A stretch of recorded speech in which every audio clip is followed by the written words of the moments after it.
नमस्कार दोस्तों, कैसे आप लोग? आज मैं डिस्कशन करने वाला हूँ एक फार्मास्यूटिकल कंपनी के बारे में। बहुत दिनों के बाद एक फार्मास्यूटिकल कंपनी इसके आईपीओ आया है। तो इस आईपीओ के अंदर आपको कुछ इम्पोर्टेंस इन्फॉर्मेशन मैं आपको बताने वाला हूँ, जहाँ से आपको पता चलेगा कि इस कंपनी में कितना पोटेंशियल है। आगे चल के कंपनी कितना खास परफॉर्मेंस कर सकते हैं, इसका सारी जानकारी आपको मिल जाएगा। तो वीडियो को लास्ट तक देखिएगा और अभी तक अपने चैनल को सब्सक्राइब नहीं किया तो जरूर कर लीजिएगा। तो चलो वीडियो को शुरू करते हैं। सबसे पहले मैं बात करूँ इस फार्मास्यूटिकल का नाम क्या है। नाम है सुदीप फार्मा लिमिटेड। तो सुदीप फार्मा लिमिटेड बेसिकली इस कंपनी सिर्फ फार्मा इंडस्ट्रीज के ऊपर नहीं है, और भी बहुत सारे अलग अलग कैटेगरीज प्रोडक्ट के ऊपर काम करते हैं। ये आपको कहाँ पे पता चलेगा, आप इस ऑफिशियल वेबसाइट के ऊपर आ जाना।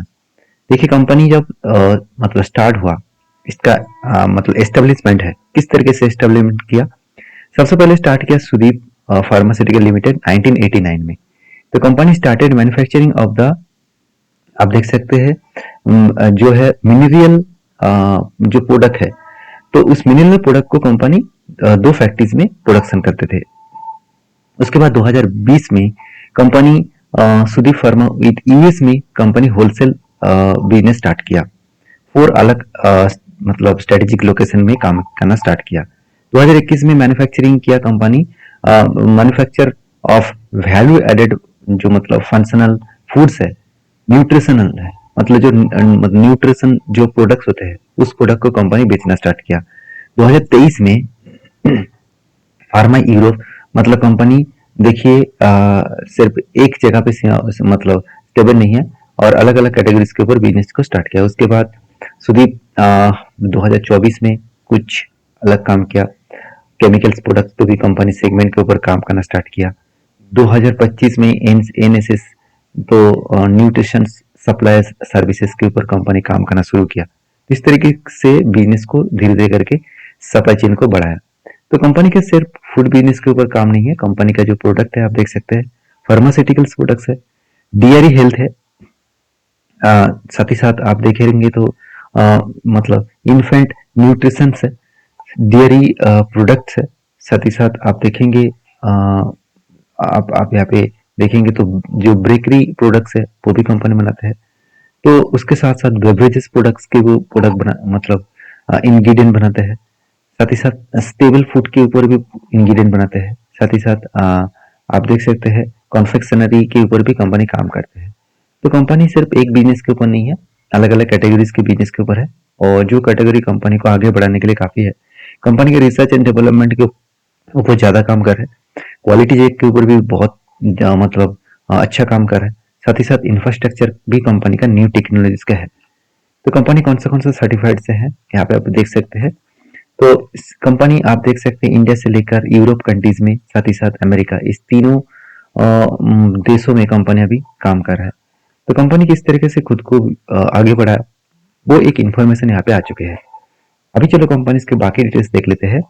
सबसे पहले मैं बात करूँ कंपनी फार्मास्यूटिकल्स के ऊपर, फूड ग्रेड्स के ऊपर, न्यूट्रिशन के ऊपर, स्पेशलिटी न्यूट्रिशन के ऊपर कंपनी काम करते हैं, और ओवरऑल 100 से भी ज्यादा कंट्रीज को कंपनी सर्विस देते हैं, सेल करते हैं।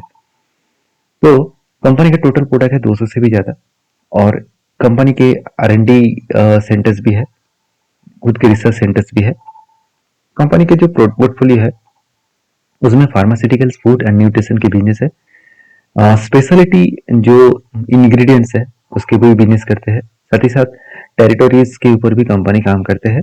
तो कुल मिलाकर 704 इसका परमानेंट एम्प्लॉइज है इस कंपनी का। तो अभी देखिए कंपनी का स्ट्रेंथ क्या है। स्ट्रेंथ के बारे में ज्यादा चर्चा मैं नहीं करता हूँ, क्योंकि कंपनी हर जगह पे खुद के स्ट्रेंथ को तो दिखा गया है, मतलब हर कोई कंपनी खुद की स्ट्रेंथ तो बताएंगे। तो यहाँ पे कंपनी के फाइनेंशियल डिटेल्स के ऊपर आ जाता है, जहाँ पे मुझे कुछ शॉकिंग डेटा देखने को मिला।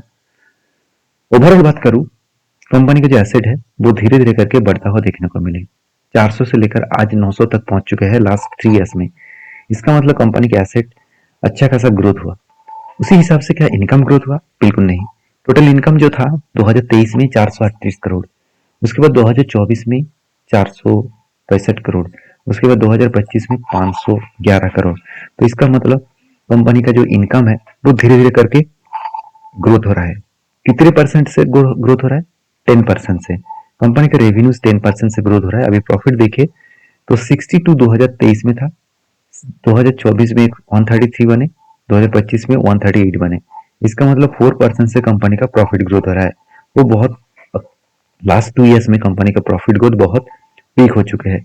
इसके पीछे रीजन भी है क्योंकि अमेरिका ने टैरिफ भी लगा दिया फार्मास्यूटिकल्स प्रोडक्ट के ऊपर।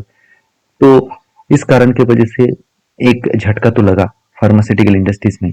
तो उस झटके के कारण कंपनी का प्रॉफिटेबिलिटी मार्जिन कम हो चुके हैं।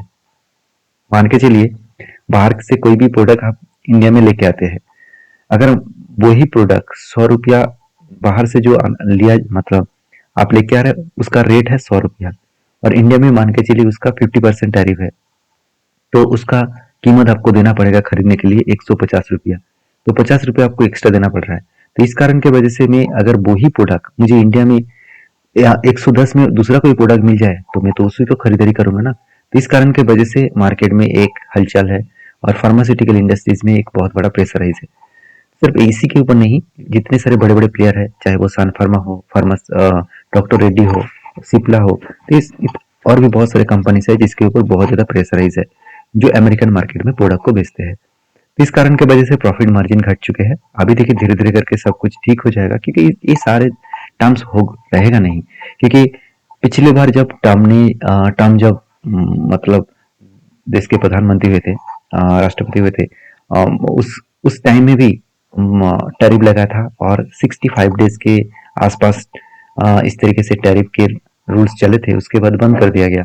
तो यहाँ पे भी सेम रूल्स देखने को मिलेगा क्योंकि इसकी मेनली जो मतलब लॉसेस होगा खुद के जो देश के नागरिक है उसके ऊपर, क्योंकि वो लोग इसीलिए प्रोटेस्ट कर रहे हैं। आप जाकर न्यूज देखना, ट्रम्प के ऊपर इसीलिए प्रोटेस्ट कर रहे हैं क्योंकि ट्रम्प मनमानी कर रहे हैं, जो सोच रहे हैं वही कर रहा है।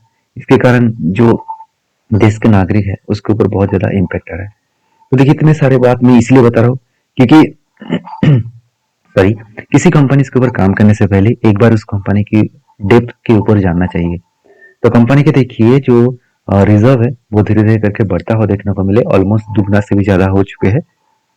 मुझे जो बेस्ट पॉइंट लगा कंपनी का कर्जा एकदम ना के बराबर है क्योंकि कंपनी का डेप्थ है 0.20। कहा जाता है कि कंपनी का डेप्थ अगर 0.50 के नीचे है तो अच्छा माना जाता है।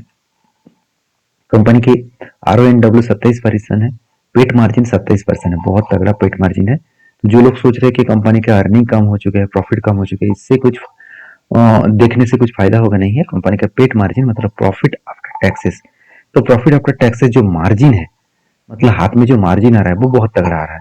मान के चलिए मैंने 100 रुपए का प्रोडक्ट बेचा, उनमें से मुझे 20 रुपए का फायदा हुआ, ये होता है मेरे हाथ में प्रॉफिट मार्जिन। तो मेरा मार्जिन कितना आ रहा है वो ऑब्वियसली बहुत शानदार है। तो प्राइस टू बुक वैल्यू भी पॉजिटिव में है। मार्केट कैप करीबन 6,500 करोड़ के ऊपर है। आप यहाँ पे देख सकते हैं अर्निंग पर शेयर 12 रुपीज के आसपास है। मैं खराब नहीं कहूंगा, और पी रेशियो 47 है।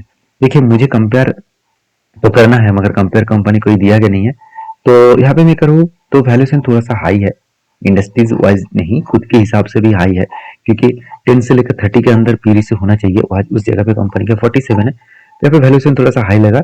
उसके बाद देखिए कैपिटल एक्सपेंडिचर के हिसाब से बात करूँ तो 75 के आसपास इसका कैपिटल एक्सपेंडिचर के हिसाब से, सॉरी कंपनी बता रहा है कि जो कैपिटल एक्सपेंडिचर टूवर्ड आप देख सकते हैं परसेंट ऑफ द मशीनरी, मतलब मशीनरी को खरीदारी करने के लिए कंपनी 75.81 करोड़ इन्वेस्टमेंट करेगा। तो कितना मार्केट से पैसा उठाने वाले वो भी देख लीजिए, करीबन 895 करोड़ पैसा उठाएगा, उसमें से 95 करोड़ बिजनेस में इन्वेस्ट करेगा, बाकी 800 करोड़ वो खुद के जेब में भरेंगे। तो ये मुझे थोड़ा सा वीक लगा क्योंकि ज्यादा पैसा बिजनेस में इन्वेस्ट होता तो शायद बिजनेस का ग्रोथ और भी बढ़ता। तो यहाँ पे उल्टा हुआ, जितने सारे प्रोमोटर है, जितने सारे इन्वेस्टर है इस कंपनी के ऊपर, तो वो लोग तो आज खुद के पैसा लेकर भाग रहा है। तो मेरे हिसाब से यहाँ पे थोड़ा सा झटका लग सकता है। तो बाकी कंपनीज के पी रेशियो तो आपने देखा। अभी देखिए 1 रुपया की फेस वैल्यू के हिसाब से 560 से लेकर 590 के आसपास इसका प्राइस बन रखा गया, मेरे हिसाब से बहुत ज्यादा है। तो फिर भी आप लोग मुझे कमेंट्स करके बताना।